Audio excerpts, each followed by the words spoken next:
Rosa.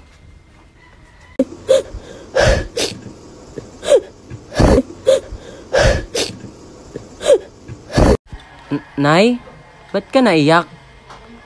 Tapos, ba't marami kang pera? Wala nak. Napuwing lang si nanay. Aalis kasi si nanay, pupuntang ibang lugar, maghahanap ng trabaho. Pwede bang sumama, Nay? Hindi pwede, nak. Tapos ang layo-layo ng pupuntahan ni nanay. Bumisita ka na lang doon pag pwede na, ha?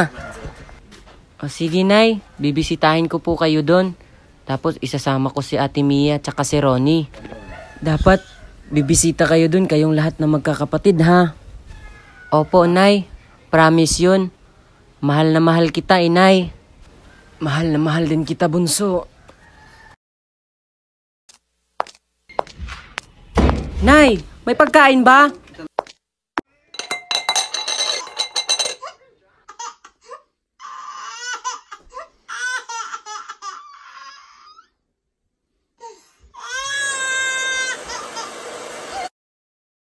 Ano ba yung ingay na yan, ha? Walang pagkain? Wala. Gusto mo, magkape ka na lang dyan. May mainit na tubig dyan. Anita, bilan mo nga ako ng kape doon. Sige po, ate. Ate Marga, peram po ng step-in nyo. Ano ba yung mga tao dito? Walang mga tsinelas. Sige na, bilisan mo lang, ha.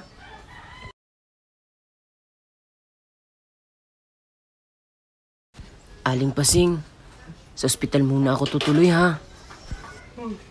O Rosa, sa center ka muna tutuloy, ha. Kausapin ko si Doc. Wag na, sa bahay na lang. Mas gugustuhin ko pang mamatay ng tahimik na lang. Sige na, tutuloy na ako. Ate Marga, napigtal yung chinilas mo. Habang gamit ko po. Ano? Kabago-bago niyan, inapigtal? Ano bang ginawa mo? Tumakbo po kasi ako. Nang nakita ko po yung kalaro ko, kaya ayun, napigtal. Paano yan, ha? Anong gagamitin ko? Puro ka kasi laro. Hoy Margarita, wala kang karapatan sampalin si Anita. Palamunin ka lang dito eh. Paano? Kasi yung kapatid mo, tanga-tanga eh. Kabago-bagong tsinelas ko, dinamay pa. Palibasa, wala kayong mga tsinelas dito eh. Ano ba yung sigawan nyo, ha? Ano naman yan? Oh, Anita, ba't ka naiyak? Ha? Ayan, yung magaling at matalino nyong anak, sinira lang naman yung bagong bili kong tsinelas. Alam mo ba kung magkano yan, ha? 250 to. Mukha ka talagang pera eh ano. Wala ka na ngang silbi, ganyan ka pa. Puro kalandian lang yung inatupag mo. Sino kaya sa atin ang bagang mo nabuntis, ha? Aba, siraulo ka talaga. Ano ba? Magsitigil nga kayo. Namatay lang yung tatay nyo, ganyan na kayo, ha? Tsinelas lang yung pinag-aawayan nyo. Ako nga ito, oh. Nagtitiis ng nakapa dyan habang nangangalakal. Dahil ginamit ni Kuya Lucelito nyo. Tao po.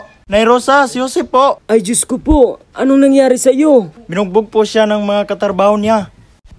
Dahil ba din to sa mga inasar nila na tsinelas mo, ha? Lucelito. Opo, Nay. Kaso lang, may kasama sila nung binanatan ko sila. Tignan nyo, Nay. Pati si Kuya napaaway dahil lang sa tsinelas. Buti pa si tatay yung buhay pa. Binibilan kami ng tig-iisang pares ng tsinelas. Kayo, hiram na lang? Hindi ko naman ginusto ang mangyari to eh. Pinilit ko na lang kumita ng pera pero wala talaga. Yung kinikita ko sa pangangalakal, sakto lang sa pangkain natin. Kulang pa nga kung minsan eh. Hayaan nyo. May isang araw na bibilan ko kayong lahat ng tig-iisang tsinelas para hindi na kayo mag-away-away. Kailan mangyayari yun? Kapag namatay na kayo?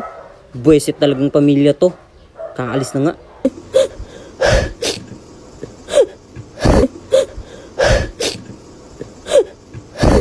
Oh, Joselito. Ikaw na muna bahala sa mga kapatid mo, ha? Bakit, Nay? Saan ka pupunta? Basta may pupuntahan lang ako. Ikaw na bahala sa kanila, ha? Nay, sasama ako sa'yo. Hindi pwede, nak. Malayo pupuntahan ni nanay. Diyan ka na lang, ha? Maria, dito ka na lang dali. Huwag ka nang sumama kay nanay. Mare, nandyan ka na ba? Oh, bakit Rosa? Oh, hawakan mo to, Pasing. 600 to ha. Gusto ko kapag namatay ako, bibilihan mo lahat ng tsinelas yung mga anak ko. Pati na si Ronnie.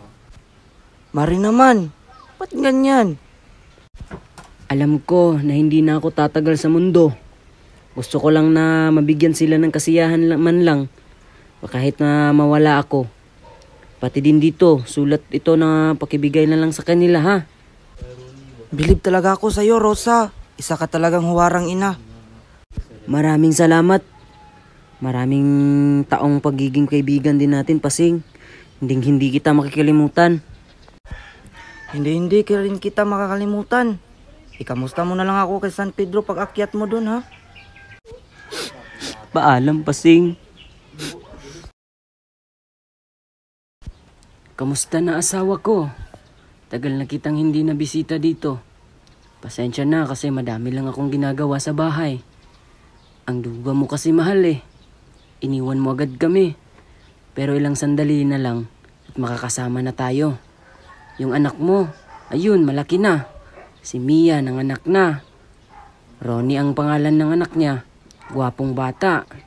Kamukha ni Mia. Si Marga naman, ayun, mangganda pa din. Madalas lang wala sa bahay. Huwag mo na siyang pagalitan ha. Malaki na anak mo. Si Joselito, mana talaga sa'yo. Lapitin sa away. Pero malambing na bata. Si Anita naman, kasama pa rin sa top 10. Talino, diba? Sa akin, nagmana yun ha. Si Maria, ayun, sobrang lambing na bata. Palagi na niyang hinahanap sa akin. Mahal na mahal kita, Rodolfo. Kasama din tayo, malapit na. Remember me, though I have to say goodbye. Remember me, don't let it make you cry. For even if I'm far away, I hold you in my heart. I sing a secret song to you each night we are apart. Remember me.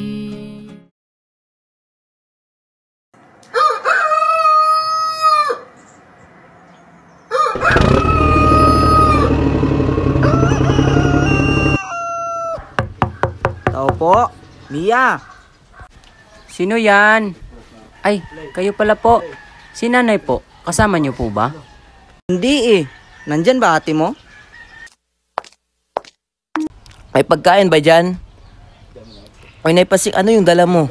Pagkain ba yan? Hindi. Pakigising naman sa atit kuya mo. Ate, kuya, gising. Hinanap po kayo ni Aling Pasing. Ay, sayang naman. Kala ko pagkain.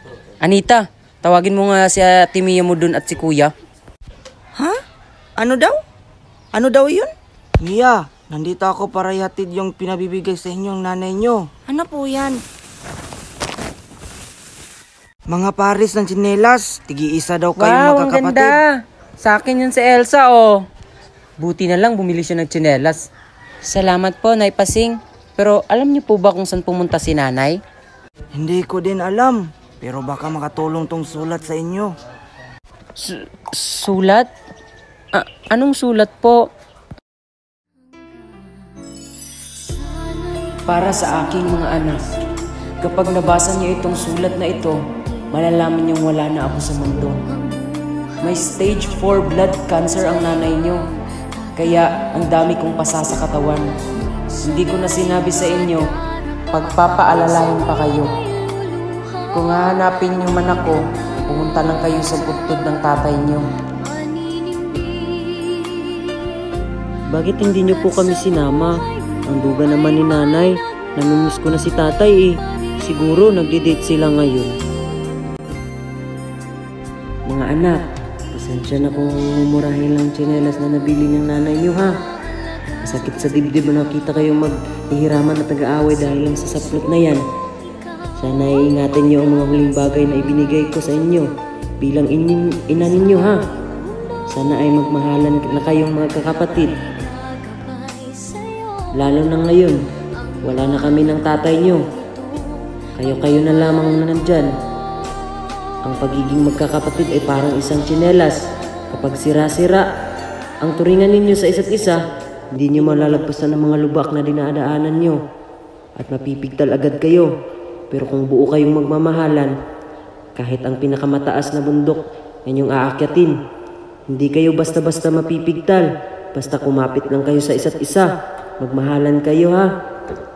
Intindihin nyo lang ang isa't isa. Magtulungan kayo. Papanoorin namin kayo ng tatay nyo dito sa itaas. Aantayin namin ng tamang panahon na magkakasama tayo dito. Minamahal na mahal ko kayo. Nagmamahal, Nanay Rosa.